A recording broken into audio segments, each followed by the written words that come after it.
what's next now that ICE isn't moving into 2 Pennsylvania warehouses? Could Skee-Ball become illegal in the state? This and more for the week in focus for the Pennsylvania Capital Star. First up, remember those massive federal immigration detention centers planned for Pennsylvania? At one point, Immigration and Customs Enforcement planned to detain up to 7,500 people in Tremont, Schuylkill County, making it one of the largest immigration detention centers in the country, and another 1,500 in Berks County. Well, those plans now appear to be off the table, but local governments are wondering how to offset the loss of millions in revenue.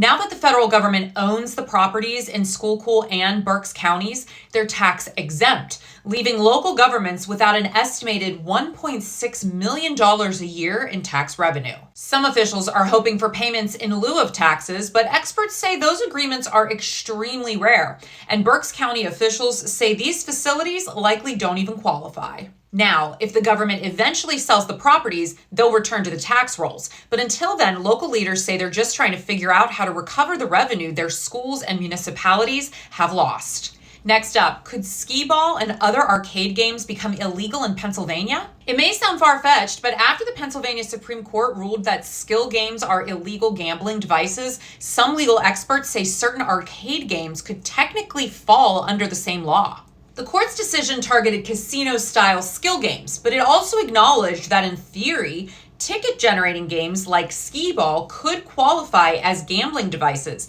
if lawmakers don't clarify the rules. Now, the good news is State Attorney General Dave Sunday says enforcement will focus on games involving financial gain and not your neighborhood arcade. But until the legislature passes new regulations, the legal uncertainty isn't just affecting skill games. It could leave family entertainment centers caught in the crossfire too.